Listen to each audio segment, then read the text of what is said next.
Hi, welcome to Chard Review. A six-headed mutated shark threatens the lives of couples who have gone camping on a desert island with the intention of saving their relationship. Today we will recap the story of the 2018 movie Six-Headed Shark Attack. In 1984, a group of biology students celebrate their graduation party on a boat on the high seas near Hart Island. During the party, a young man and his girlfriend argue and the young woman ends up throwing her wedding ring into the ocean. A few minutes later, the girl notices that a strange creature is approaching the boat and runs inside. Suddenly, one of the students is pulled into the water and eaten alive. Everyone despairs and tries to hide from that monster. However, the young woman is unable to escape and is also attacked by the six-headed mutant shark. 30 years have passed since the day this massacre took place, and will reunite with 4 other couples on that same island where the tragic incident took place.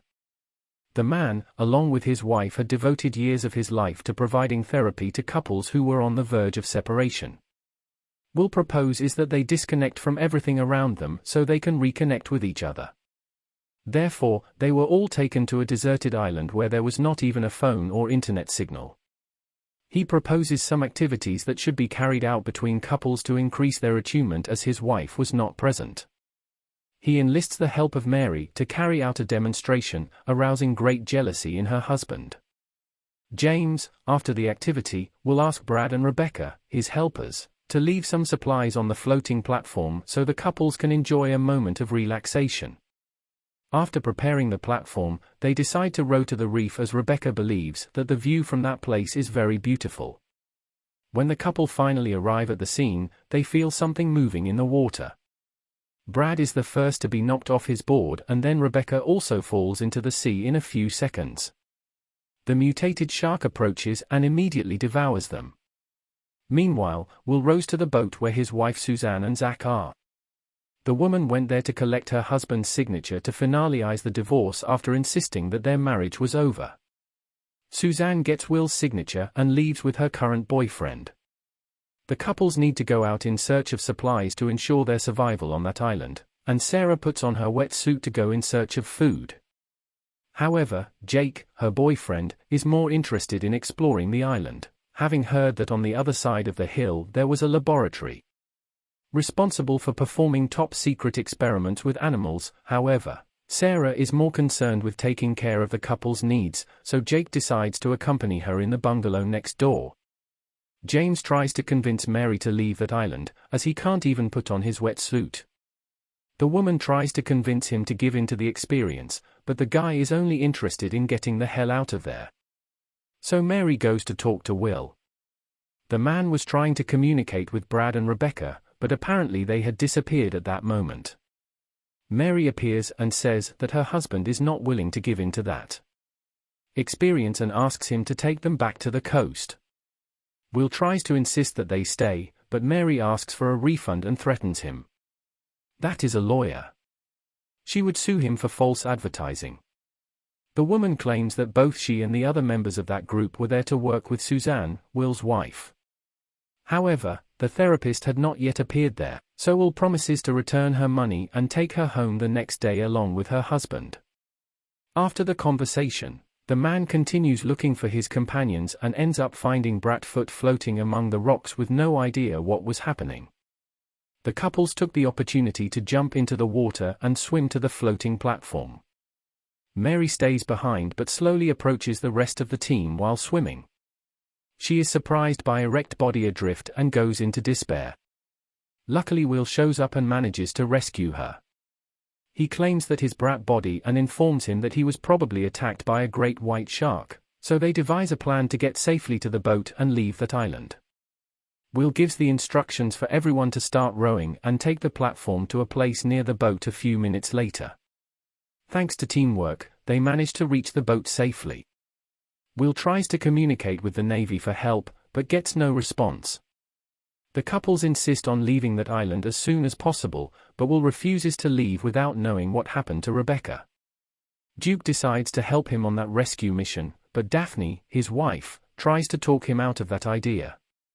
However, the man is determined to face that monster, claiming that humans are the alpha predators. Jake threatens to sue Will if he doesn't get them to safety immediately. However, the guy is more concerned with finding his co-worker. Upon returning to the island, Will and Duke assemble a makeshift rifle. The plan is to skewer the shark's head and blow its brains out. Duke cuts his hand and lets the blood flow into the water.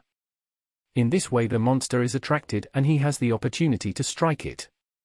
The strategy worked. However, what nobody expected is that the creature would have another 5 heads to bite the man when Duke least expected it. The animal emerges from the water and attacks him.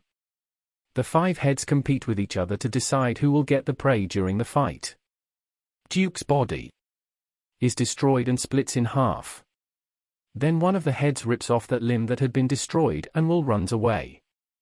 Daphne is desperate to witness the brutal death of her husband, and to make matters worse, the hull of the vessel hits a rock and the group is stranded. When he returns to the boat, Will asks the couples to return with him to the island. As the boat was damaged, they would not be able to get out of that place without help. Therefore, the best option would be to wait on dry land. There at least the shark could not attack them. Despite their fear, they agree that this is their best chance to survive and jump into the sea. However, when they arrive on the island, Sarah, the group's meteorologist, notices that a major storm is approaching which will likely cause the entire island to be flooded. Therefore, the only alternative is to take shelter in an old lighthouse from the First War that was located on the south side of the island. However, Sarah claims they won't be able to get there in time, as the island would be flooded before then. So Jake suggests that they take shelter in the old lab, which consisted of floating docks. That way they would be safe, as they would rise along with the water regardless of the height of the tide. Also, the place could have a radio to call for help and weapons in case they have to face that monster. When they arrive at the lab, they discovered that the place is a dump and would likely fall apart before the storm passes. Still, that was the best option they had at the moment. Will finds an old radio and tries to contact some base, but his efforts are futile.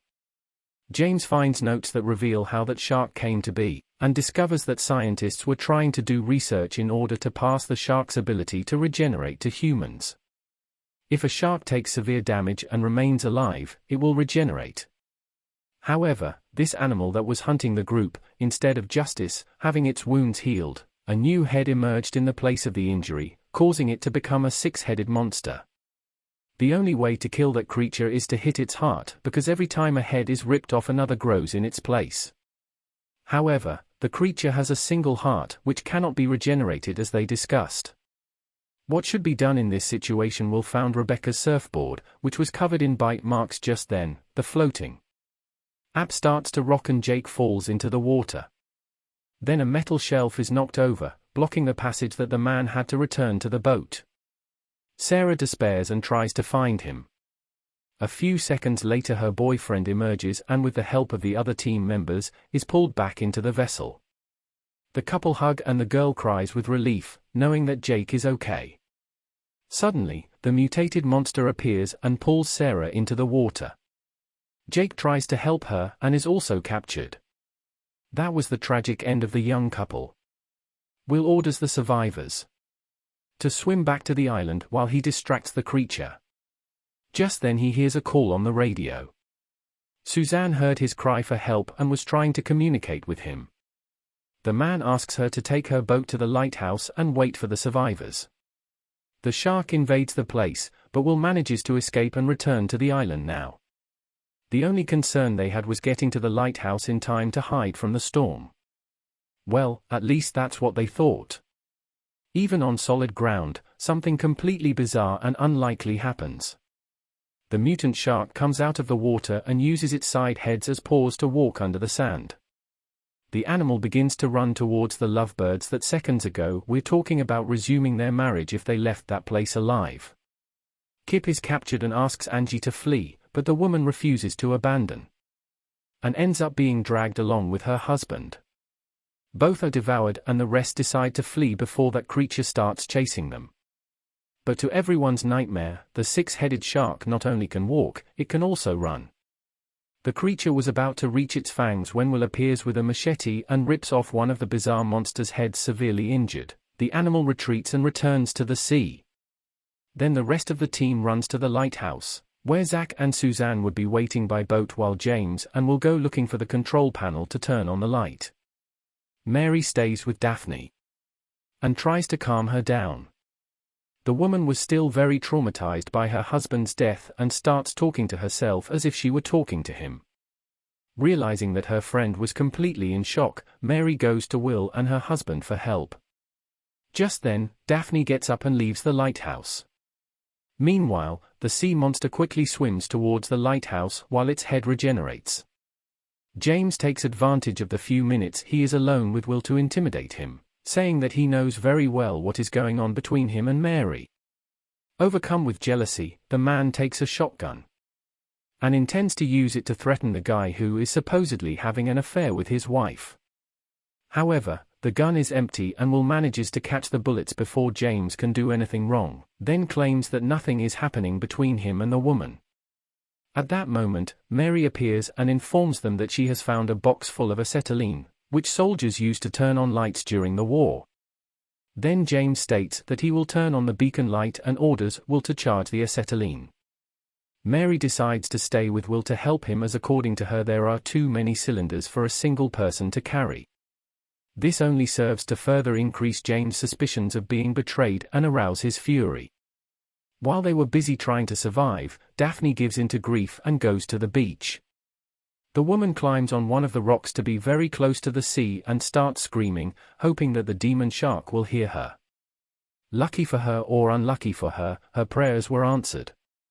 The monster appears, jumps up and eats her. Her death was so quick that Daphne must have felt absolutely nothing.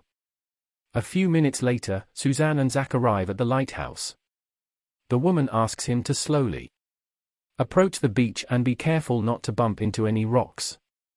James sees the boat approaching and warns Will and Mary. At this point they realize that Daphne is gone, but there is no more time to go after her. Mary sees something heading towards the boat and everyone is curious to know what it is.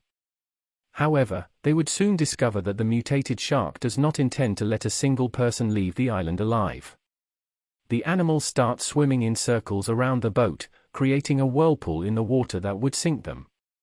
James runs to the beach and watches his ex-wife being attacked. The man goes into despair. After all, despite everything, he still loved her. Before the vessel sinks, Zach asks Suzanne to jump into the water and try to save herself. With no other alternative, the woman follows her boyfriend's request. At that moment, the boat is swallowed by the ocean and Zach has devoured. Suzanne swims towards the beach, but the shark goes after her. One of his head snaps at the woman, causing her immediate death. Will stands on top of the rock, screaming in despair. For him, there was nothing worse than seeing his wife killed right in front of him and not being able to do anything to save her. Now more than ever, Will is determined to destroy that freak. Mary says they need to lure the shark out of the sea, so it would be much easier to kill. Will asks where she found the acetylene cylinders, as he intends to use the substance to blow the animal's brains out. Will hands James the locker key so he can take the bullets and shoot the cylinders. Before luring the shark out, Marion will bury some cylinders in the sand so that a barrier is formed between them and the creature as they work. Mary claims they will make it out of that attack alive. Will promises the woman he will help her survive, but he doesn't like the idea of spending the next few years in prison. However, Mary assures him that she will be his lawyer and help him get rid of his sentence in case he has prosecuted. Suddenly, the monster appears and starts walking out of the sea. Will asks them to split up to confuse heads at the time of the attack. They start screaming to get the creature's attention and James prepares to shoot. However, instead of aiming at the cylinders, he tries to hit the shark, which causes the animal to recoil. Will approaches in a new attempt to lure monster closer to the cylinders. In that instant, James sees an opportunity to eliminate his supposed competitor. The man prepares to shoot him, but Mary realizes her husband's evil plan and runs towards Will. The woman knocks him to the ground and he narrowly misses a shot in the back. Seeing the shark approaching his wife, James shoots one of its heads and is attacked back in a completely unexpected way. the creature rips off the head that was hit and launches it towards the lighthouse. The man is hit and dies immediately on impact as he was badly injured. Returns to the sea, allowing Will and Mary to escape with their lives. However, they will still have to eliminate that creature if they want to leave that island. Will realizes that with the rising tide, their boat has come loose from the rocks and this would be their best chance of getting away. The plan now is to take the cylinders and swim them to the vessel while praying that they won't be eaten on the way. Upon arriving there, Will discovers that the engines are not working and goes to investigate what happened. Meanwhile, Mary finds some materials that can be used as weapons and starts building a makeshift harpoon. Suddenly, the shark approaches the boat and tries to attack them. Mary manages to scare the animal away, but not for long. The creature begins to destroy the vessel's hull, and Will prepares to shoot it down the moment he manages to get inside. When the shark enters the boat, the man pierces one of its heads several times with the harpoon, but Mary knows that the creature would still survive and asks Will to go with her to the island before they could get out of there. The mutated monster grabs the man's leg, who uses one of the cylinders to attack the animal and get rid of the bite. Will takes his flare and they both jump into the sea. The shark was still trapped in the boat, and when it manages to free itself, it accidentally ends up taking the cylinders containing acetylene with it. In the meantime, Will and Mary manage to reach the island and try to hide among the rocks. However, the shark jumps out of the water and goes after them. Will intends to use the flare to eliminate the creature, but his only ammo falls between the rocks.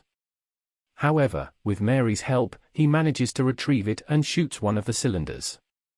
In doing so, the gas is released and causes an explosion, making shark mincemeat. The animal is completely torn apart and even separated from its body. The heads try to devour each other until they finally die. The pair get up and Mary helps well out of that place. Now that the boat has been destroyed, they'll have to find another way to get the hell out of that island. Please leave it in the comments below, and if you like the video, please like and subscribe for more movie recaps. See you next time.